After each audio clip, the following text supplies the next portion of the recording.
Você já deve ter lido a seguinte notícia. Após cena em alguma novela, sindicato de profissionais resolve processar a Globo. Isso porque mostraram alguma cena com um médico ou um psicólogo tendo uma conduta errada naquela profissão. No México, desde que eu acompanho novela, esse tipo de reação nunca aconteceu. Mas olha que poderia, viu? O que não faltam são exemplos bem ruins nas tramas das novelas latinas. Os profissionais nada éticos das novelas são o tema do Almanaque Latino de hoje.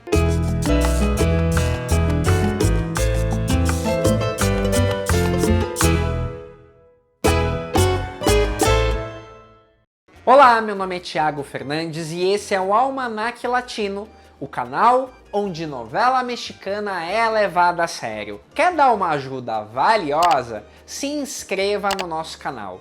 Quando você aciona este sino, o YouTube ainda te avisa quando surge novidade por aqui. Isso ajuda muito a nossa comunidade a chegar a mais e mais pessoas. Antes de mais nada, eu quero dar a minha opinião pessoal sobre o tema.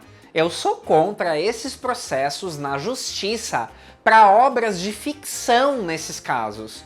Quando você diz que um médico é antiético numa novela, o autor não está se referindo à categoria inteira. Ou seja, não são todos os médicos que não prestam, e sim o doutor fulano de tal, personagem de uma telenovela específica. E para a roda da dramaturgia girar, a gente precisa mesmo desses personagens que fazem coisas erradas.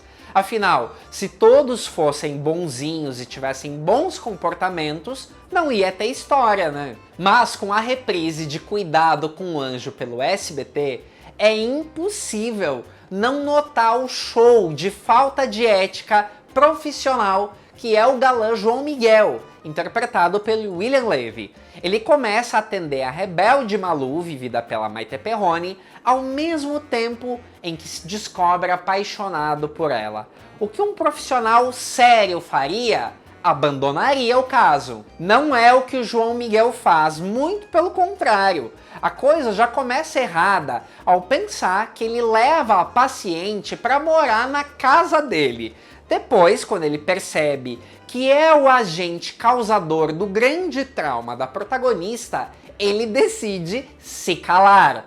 Eles se casam e ele revela tudo na lua de mel. Imagine uma coisa assim acontecer na vida real. O pior é que a novela romantiza tanto a situação que, embora eu também tenha achado muito errado tudo o que ele fez, volta e meia me peguei torcendo para tudo ser resolvido logo. Se a história da novela acontecesse na vida real, a Malu deveria processar o psicanalista e muito provavelmente ele ficaria impedido de exercer a profissão. A falta de ética do João Miguel é extremamente sem limites. Já no universo de Cuidado com o Anjo, João Miguel é mostrado como alguém cheio de boas intenções, que quer ajudar. Mas ele tem um contato próximo até demais para manter a Malu como paciente, não é? Mas não para por aí. Com o reaparecimento da Viviana, que volta fingindo uma amnésia, adivinha quem trata dela? João Miguel San Román. Quando você já ouviu falar que um psicólogo é o doutor da própria esposa? E para completar, ele é o único que não percebe que ela está fingindo essa amnésia. Além de antiético, é um profissional ruim e, por que não dizer, burro. O caos não para. Quando surge a mulher de dupla personalidade, vivida pela Maia Michalska, nosso psicanalista resolve tratar de uma mulher muito perigosa. E mais uma vez, ele vai propor casamento a uma paciente. E mesmo sabendo que ela ocasionalmente pode mudar de personalidade para de uma assassina, novamente tem uma paciente perigosa vivendo dentro da casa da filha pequena. Claro, a essa altura a gente já sacou que não dá para levar Cuidado com o Anjo a sério. E como diz a escritora Glória Pérez, vamos voar. Numa novela com uma proposta um pouco mais séria que a gente viu faz pouco, também tivemos uma psicóloga que viu uma oportunidade e mostrou uma conduta bem reprovável. Em Se Nos Deixam, produção de Carlos Bardassano, protagonizada por Mayrin Villanueva e Marcos Ornelas, a protagonista Alice resolve frequentar uma terapia indicada pela amiga. Essa personagem é a Carlota, vivida pela Gabriela Carrillo. Como a Carlota ainda tem uma paixão mal resolvida pelo ex-marido Martim, ela resolve dar todos os conselhos errados para Alice, numa tentativa de prejudicar a heroína, que ignora que a Carlota é a ex-mulher do namorado. Mas em Se Nos Deixam, ao menos, a novela tá consciente que a Carlota tá fazendo algo muito errado, mas eu senti que a resolução disso foi até meio branda. Tudo é resolvido com um pedido de desculpas. Eu não sei se você que tá assistindo esse vídeo já fez terapia, mas é uma relação de confiança entre médico e paciente. A falta de profissionalismo da Carlota foi muito grave para ser resolvido com um pedido de desculpas, não é? Nas novelas mexicanas já tivemos inúmeros exemplos de psiquiatras, psicólogos e terapeutas que se apaixonam pelos pacientes, mas acho que nenhum é tão polêmico quanto o mostrado na novela Dulce Desafio, uma novela juvenil do final da década de 1980 e que foi protagonizada por Adela Noriega e Eduardo Yanez. Imagine a situação. Adela Noriega vive Lucero, uma adolescente rebelde que tem uma relação conturbada com os professores, com o diretor da escola e, claro, com o próprio pai. Ela é interna num colégio só para meninas que, assim como ela, tem problemas de comportamento. Os pais decidem então que a escola tem que ter um psicólogo para conseguir entender essas moças. Surge então a figura do Henrique, papel do Eduardo Yanez, esse novo psicólogo, que não só ganha a confiança da Lucero, como vira o namorado dela. Oi? É isso mesmo! Um psicólogo que, dentro de uma escola, namora uma menor de idade. Claro que dentro da novela o romance deles é meio secreto, mas quando ele vem à tona, meio que fica tudo bem. Afinal, Lucero agora consegue ser feliz. Mas notou quanta transgressão numa novela que vem com pinta de ser romântica? Gente, não é nem questão de criticar a novela, que é super legal. Acontece que na época em que ela foi produzida, havia um outro pensamento em relação à televisão.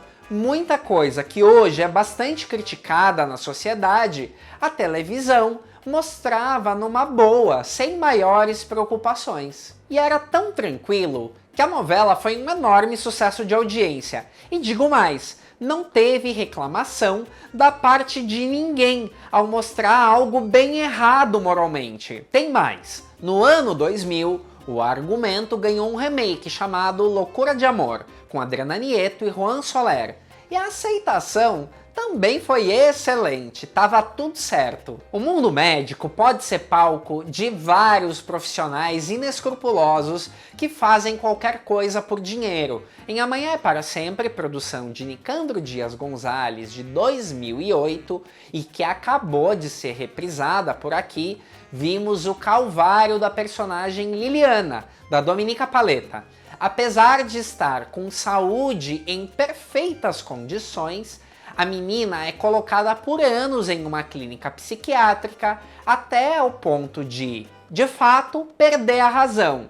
Quem a mantém lá em troca de um bom dinheiro é um perigoso médico que não parece estar nem aí para a saúde da paciente. Mas, saindo do universo médico, vamos agora para o jornalismo. Na novela Cair em Tentação, produção de Gisele Gonzalez de 2017, que é disponibilizada no Brasil pelo Globoplay, vemos a atriz Luz Ramos vivendo Laura. Na trama, ela é mostrada como uma jornalista disposta a tudo por ser a primeira a dar notícias envolvendo o crime e o adultério envolvendo os casais principais da novela. Ao longo de Cair em Tentação, a gente vê que a Laura abre mão do próprio casamento para reerguer a carreira dela. Aqui eu tenho uma certa dúvida. Afinal de contas, como jornalista, a Laura não está apenas fazendo o trabalho dela? Que jornalista não quer dar uma notícia em primeira mão? Na concepção da novela, ela divulgar os podres da família dos ricaços é uma atitude condenável, mas na prática a gente não vê todos os dias as pessoas interessadas em casos de grande repercussão. Eu não sei se eu vejo a Laura como essa vilã que a novela pinta. Na verdade, Cair em Tentação nem transforma a Laura numa mulher bem malvada, tradicional, mas mostra o fato que ela se dedicar à carreira com tanta intensidade é algo errado. Ainda tem uma questão envolvendo ela não poder ser âncora, porque sofreu um acidente e tem um problema de mobilidade na perna. Então, ser inescrupulosa se torna o único caminho para ela ascender profissionalmente. Uma profissão que é sempre polêmica nas novelas é a de advogado. O advogado corrupto é praticamente de praxe em toda a novela. Ou alguém já viu algum vilão contratar um advogado honesto? Nas novelas, quando um antagonista contrata um advogado, ele já está esperando um profissional que desrespeite a lei e que seja capaz de 1000 falcatruas. E geralmente é o que acontece mesmo na ficção. E falando nesses advogados larápios, para mim, quem melhor representa a classe é o querido ator Humberto Elizondo. Sempre que ele entra para viver um advogado, pode ter certeza, o personagem vai ser um picareta. O ator já fez tantas e tantas novelas o mesmo tipo de personagem. Aqui lembrando de algumas, como No Limite da Paixão, onde ele era o advogado da vilã Frida, sempre pronto para ajudar a infernizar a vida dos protagonistas nessa produção do Salvador Mejía. E por mim, tudo bem que ele repita o tipo, porque ele sempre faz de um jeito brilhante. E Humberto Elizondo também consegue ser corrupto em outras profissões no mundo das novelas. Quem não lembra da participação dele em A Usurpadora? Nessa trama, ele interpreta o diretor do presídio para onde a Paulina Martins vai, enquanto espera o julgamento dela. Como é tradicional nesse tipo de entrecho, ele logo se encanta com a beleza da protagonista e começa a fazer de tudo para ficar com ela. Enfim, um craque da canalice profissional. Por incrível que pareça, o trabalho mais recente do ator é numa profissão totalmente diferente. Em Malverde, produção da Telemundo que está na Netflix, Humberto Elizondo vive o padre da história. Ele está até sem o tradicional bigode. Se os sindicatos já vivem de olho em algum deslize de um personagem de uma novela global, imagine então se eles prestassem atenção nas novelas mexicanas. De qual desses profissionais imorais você mais lembra? Gente, sempre lembrando que novela é ficção, não custa repetir. Dizer que um advogado de novela é canalha não quer dizer que todos são. Se você gostou desse vídeo, deixe seu like e até mais.